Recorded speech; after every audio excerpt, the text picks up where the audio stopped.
முன்பொரு காலத்துல பூங்காற்றுப்பட்டி என்ற கிராமம் இருந்தது. இதே ஊர்ல சொர்ணப்பண்ணும் கண்மணியும் வாழ்ந்துட்டு வராங்க. என்னங்க, இன்னைக்கு காட்டுக்கு விறகு வெட்ட போறப்ப கொஞ்சம் நிறைய விறகு பறக்கிட்டு வந்து சந்தையில வித்துட்டு பணம் கொஞ்சம் சேர்த்து கொண்டு வாங்க. எதுக்குமா இன்னைக்கு நிறைய பணம் கேக்குற? ஆமாங்க, நம்ம ஜமீன்தார் கிட்ட பணம் வாங்கியிருந்தோம் இல்ல, அத திருப்பி கேட்டு ரொம்ப தொல்லை பண்ணி வீட்டுக்குள்ள ஆள் அனுப்பி விட்டு இருக்காரு. காலையில கூட ஒருத்தர் வந்து பணத்தை கொடுக்க மாட்டியா என்று சத்தம் போட்டு போனாரு. ரொம்ப அவமானமா இருக்குங்க. ஐயோ கடவுளே, இதுக்கு ஒரு விடிவு காலமே இல்லையா?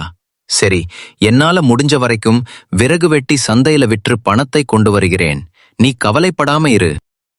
இப்படி சொர்ணப்பன் தினமும் காட்டுக்குள்ள போய் விறகு வெட்டி அந்த விறகு சந்தையில் போய் வித்துட்டு அந்த பணத்தை வீட்ல கொடுத்து வாழ்ந்துட்டு வந்துட்டு இருந்தாங்க.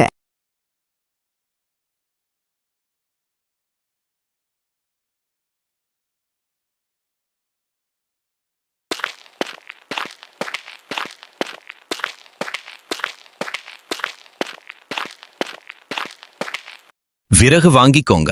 விறகு விறகு வீட்டுக்கு அடுப்பு எரிக்க விறகு.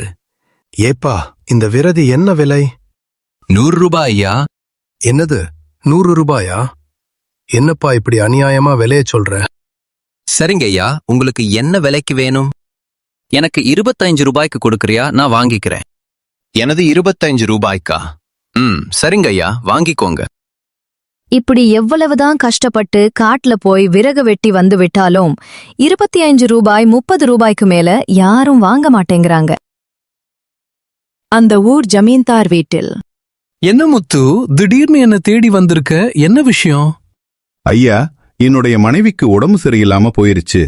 மருத்துவமனைக்கு கூட்டிட்டு போறதுக்கு எனக்கு கொஞ்சம் பணம் வேண்டும். ஏற்கனவே நீ கொடுக்க வேண்டிய கணக்கு நிறைய இருக்கு. இதுல என்னமோ பணம் வேணும்னு வந்து நிக்கிறியேடா. ஐயா, கொஞ்சம் அவசரம் ஐயா, உதவி பண்ணுங்க. டே, என்ன பணம் கொடுக்க வக்கில்ல இங்க வந்து சத்தம் போட்டுட்டு இருக்க? ஒழுக்கமா அந்த பணத்தை கொடுத்துட்டு அடுத்து வந்து பணம் கேளு, நான் தரேன். இப்போ பணம் தர முடியாது, கிளம்பு கிளம்பு.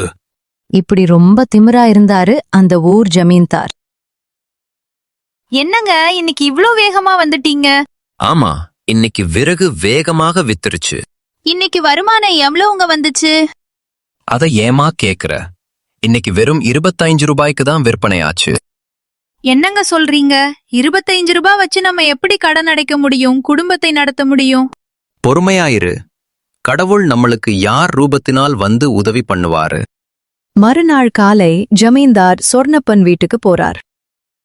என்ன சொர்ணபா, உன்னை வீட்ல வந்துதான் பாக்கணுமா? இல்லங்க ஐயா, நானே உங்களிடம் வரலாம்னு நினைச்சிட்டு இருந்தேன். சரி சரி, என்கிட்ட வாங்கின பணத்தை நீ எப்போ கொடுக்க போற? ஐயா, 4-5 மாசத்துக்குள்ள நான் கொடுக்கறேன் ஐயா. என்ன 4-5 மாசமா?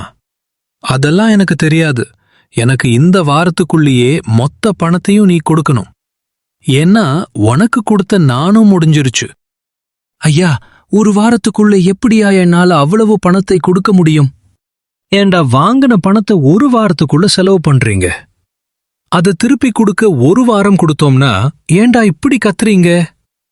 ஒரு வாரம்தான் உனக்கு நேரம். அதுக்குள்ள என் காசை மொத்தத்தையும் நீ கொடுத்தாகணும். நான் வரேன். என்னம்மா இவர் வேற?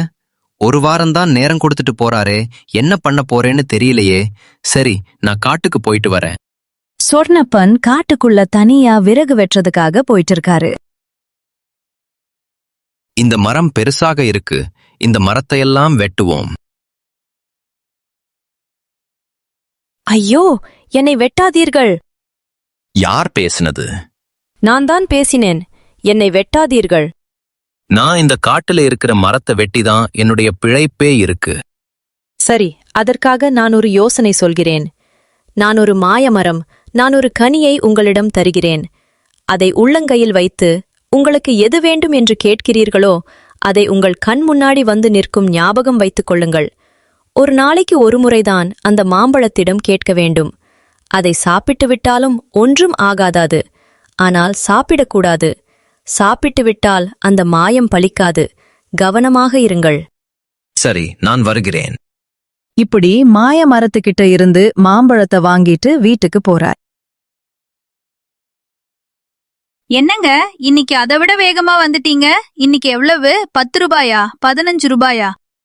இன்னைக்கு விறகு வெட்டி சந்தைக்கு எடுத்துட்டு போகவே இல்ல. ஏன்னா காட்டுல ஒரு மாய மாமரத்தை பார்த்தேன். அந்த மாமரத்தை வெட்ட போறப்ப அந்த மரம் என்கிட்ட பேசியது. அதுல ஒரு கனியை எனக்கு கொடுத்து இத கையில வச்சு நம்ம என்ன வேணும்னு நினைக்கிறோமோ நம்ம கண்ணு முன்னாடி வந்து நிக்குமா. ஆனால் இந்த மாம்பழத்தை நம்ம சாப்பிடவே கூடாது. அப்படி சாப்பிட்டாலும் ஒன்னும் ஆகாது, நம்ம கேட்கறதும் கிடைக்காது. சும்மா விளையாடாதீங்க. நானே ரொம்ப நொந்து போயிருக்கேன். இது என்னடா வாழ்க்கைன்னு. என்கிட்ட வந்து மாமரம் மாம்பழத்தை கொடுத்துச்சா? அத நம்ம நினைச்சத கொடுக்குமான்னு. விளையாடாதீங்க. நான் உண்மையாகத்தான் சொல்கிறேன். நம்ம வேணா இதை சோதனை பண்ணி பாப்போமா? எனக்கு சாப்பிடுறதுக்கு நிறைய வாழைப்பழங்கள் வேண்டும். இப்படி சொன்ன உடனே அவங்க முன்னாடி நிறைய வாழைப்பழங்கள் வருது. அப்ப நீங்க சொன்னது உண்மைதானா? இப்பதானே உன் கண்ணு முன்னாடி பார்த்த நான் கையில மாம்பழத்தை வச்சு. கேட்ட உடனே வாழைப்பழங்கள் வந்துச்சுன்னு. அப்புறம் என்ன சந்தேகத்தோட திருப்பியும் கேக்குற? சரிங்க, இப்ப அந்த மாம்பழத்தை வச்சு நிறைய தங்கம் வேணும்னு கேளுங்க. வருதான்னு பாப்போம். சரி, எனக்கு தங்கம் வேண்டும். இப்படி கேட்ட உடனே நிறைய தங்க காசுகள் அவங்க முன்னாடி வருது. ஐயோ, இவ்வளவு தங்கமா? இவ்வளவு தங்கத்தை நான் என் வாழ்நாளில் பார்த்ததே இல்லைங்க. இத வச்சு நம்ம கடன் எல்லாத்தையும் கொடுத்துட்டு நிம்மதியான வாழ்க்கையை வாழலாம். ஜமீன்தார் ஐயா, இந்தாங்க, நான் வாங்கின கடனுக்கு வட்டியும் முதலுமாக கொடுக்கறேன். அது மட்டும் இல்லாம இந்த ஊர்ல யார் யார் கடன் வாங்கியிருக்காங்களோ எல்லாரும் பேரோட கடனையும் நான் உங்ககிட்ட தர்றேன். இனி யாரையும் நீங்க தொந்தரவு பண்ணக்கூடாது. இப்படி தனக்கு கிடைத்ததை எல்லாத்தையும் பகிர்ந்து கொடுத்துட்டு அதே ஊர்ல நிம்மதியான வாழ்க்கைய வாழ்ந்துட்டு வந்தாரு சொர்ணப்பன். இந்த கதை உங்களுக்கு பிடிச்சிருந்தா லைக் பண்ணுங்க, ஷேர் பண்ணுங்க, மறக்காம நம்ம சேனலை சப்ஸ்கிரைப் பண்ணுங்க.